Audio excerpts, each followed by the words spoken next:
I am your maths guru. In this lecture, we will discuss exercise 3.2 question number 4 and question number 5. So, we will start it with the question number 4. Which of the following pair of linear equations are consistent oblique inconsistent?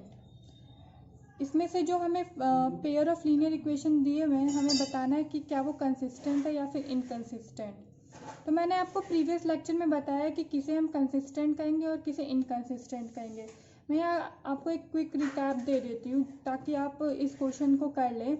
अगर आपको detail में इसका बारे में जानना है तो आप प्लीज़ मेरे पिछले वीडियो पे जाके चेक करें।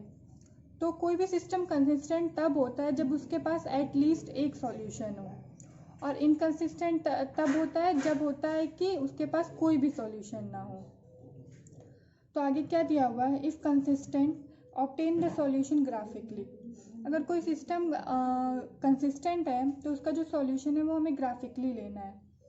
तो क्वेश्चन पहला है x + y = 5 और जो दूसरा है वो है 2x + 2y = 10। अब हम इसका सॉल्यूशन फाइंड आउट करते हैं। तो हम पहले a1 a2 b1 b2 सबकी वैल्यू फाइंड आउट करते हैं। a1 = 1, a2 = 2, b1 = 1, b2 = 2, c1 = 5 and c2 = 10। अब इनके हम रेशियो कंपेयर कर लेते हैं। तो a1/a2 क्या होगा, 1/2 होगा। b1/b2 क्या होगा, b1/2 होगा। और जो c1/c2 है वो क्या है, 5/10 विच इज इक्वल्स टू 1/2। ये कंडीशन है हमारी कोइंसिडेंट लाइन की। तो ये हमारी क्या होगी, कोइंसिडेंट लाइन। कोइंसिडेंट लाइन में हम जानते हैं क्या मिलेगी, हमें इनफाइनाइट मैनी सॉल्यूशन मिलेगा। Infinite many solution. और हम जानते हैं कोई सिस्टम कंसिस्टेंट तब होता है जब उसके पास एटलीस्ट वन सॉल्यूशन है, बट यहाँ हमें बहुत सारे सॉल्यूशन मिल जा रहे हैं। तो इसका मतलब क्या होगा, हमारा जो सिस्टम होगा, हैंस सिस्टम इज कंसिस्टेंट। हमारा क्या होगा, सिस्टम कंसिस्टेंट हो जाएगा। तो हम इसका सॉल्यूशन फाइंड आउट कर लेते हैं। तो यहाँ हम लिखते हैं x + y = 5 और यहाँ x और y का दो टेबल बना लेते हैं। और दूसरा हम लिखते हैं 2x + 2y = 10। इसका भी हम टेबल बना लेते हैं। तो हम क्या करते हैं, यहाँ पे x की वैल्यू 0 रखेंगे तो हमें y की क्या वैल्यू मिल जाएगी, 5 मिल जाएगी। अगर x की वैल्यू 0 तो वी गेट 5 y = 5। सेम अगर हम y की वैल्यू यहाँ 0 रखेंगे तो क्या बचेगा, सिर्फ x = 5 बचेगा। तो हमें दोनों ही केसेस में जो मिल रहा है सॉल्यूशन वो क्या मिल रहा है, 0,5 और एक मिल रहा है 0,5,0। अब देखते हैं यहाँ हमें क्या मिलता है। अगर हम y की वैल्यू 0 रखते हैं तो हमें क्या मिलेगा, 2x = 10 यानी x = 5। तो y की वैल्यू 0 तो x की वैल्यू क्या मिली, 5। x की वैल्यू 0 तो हमें मिलेगा 2y = 10 यानी y = 5। यहाँ हमें क्या मिला, x की वैल्यू 0, y की वैल्यू 5। तो यहाँ हमें दोनों ही 0,5 और 5,0 दोनों ही केसेस में मिल रहा है क्योंकि ये कोइंसिडेंट लाइन है।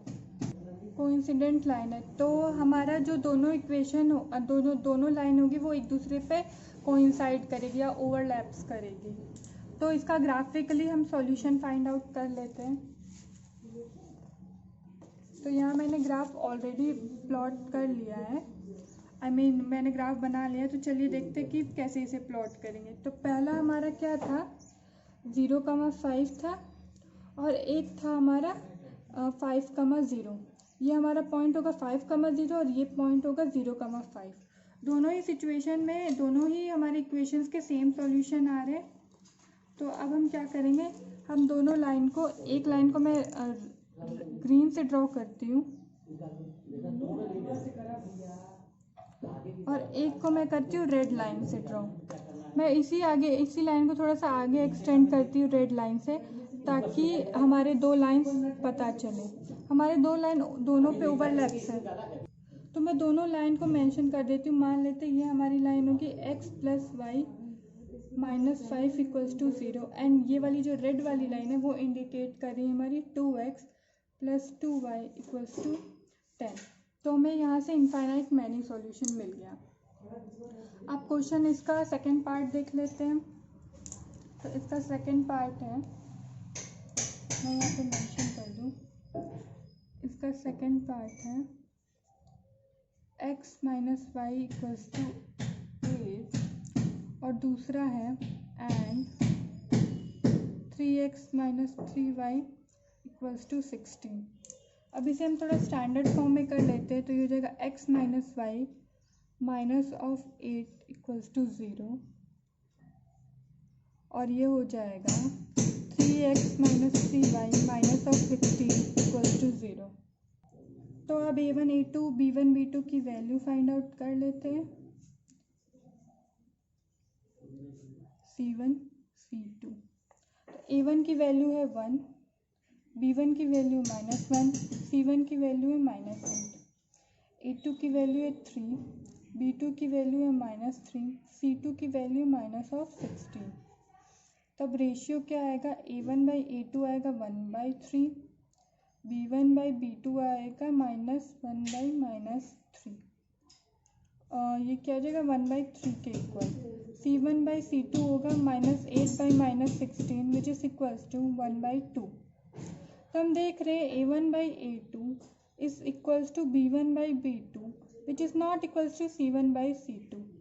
और ये जो कंडीशन है वो क्या होगी, we have a parallel lines. तो हमें यहाँ क्या मिलेंगे, पैरेलल लाइंस मिलेंगे। और हम भी जब जानते हैं कि जब भी पैरेलल लाइंस होते हैं तो हमें क्या सॉल्यूशन मिलते हैं, we get no solution, no solution is obtain. इसका मतलब क्या हुआ, जो हमारा सिस्टम हुआ वो इनकंसिस्टेंट हुआ, hence our system is inconsistent. तो जब यहाँ इनकंसिस्टेंट हुआ तो हमें यहाँ सॉल्यूशन ही नहीं मिला। तो अब हम चलते हैं थर्ड पार्ट की तरफ। तो थर्ड पार्ट है हमारा 2x plus y minus of 6 equals to 0 और है 4x minus of 2y minus of 4 equals to 0। Third part है 2x plus y minus 6 equals to 0 और है 4x minus 2y minus 4 equals to 0। तो यहाँ से a1 की वैल्यू क्या मिल गई 2, b1 की वैल्यू मिल गई 1 एंड c1 की वैल्यू मिल गई -6, a2 की मिल गई वैल्यू 4, b2 की वैल्यू मिली माइनस ऑफ 2 और जो c2 की वैल्यू मिली वो माइनस ऑफ 4 मिली। अब हम रेशियोज देख लेते हैं। तो यह हो जाएगा a1 by a2 equals to 2/4 which is equals to 1/2, b1 by b2 equals to 1 by minus of 2 and c1 by c2 equals to -6 by -4। जो दोनों हैं उनका कॉमन फैक्टर क्या है 2, तो हम दोनों को 2 से डिवाइड कर देंगे एंड माइनस साइन ऊपर नीचे प्लस हो जाएगा तो हमें मिलेगा 3/2। तो यहाँ से हमें पता चल रहा है a1 by a2 equals to not equals to b1 by b2। तो इसका मतलब क्या हुआ, जो लाइन होगी वो क्या होगी, एक जगह के पॉइंट पे इंटरसेक्ट करेगी। तो they intersect at a point, एक ही पॉइंट पे इंटरसेक्ट करेंगी, hence we get a unique solution.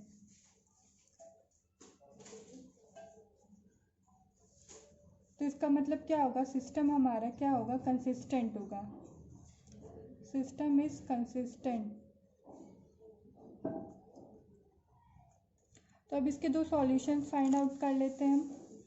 तो यहाँ मैं इक्वेशंस लिख लेती हूँ, 2x minus y minus 6 equals to 0 and 4x minus 2y minus 4 equals to 0।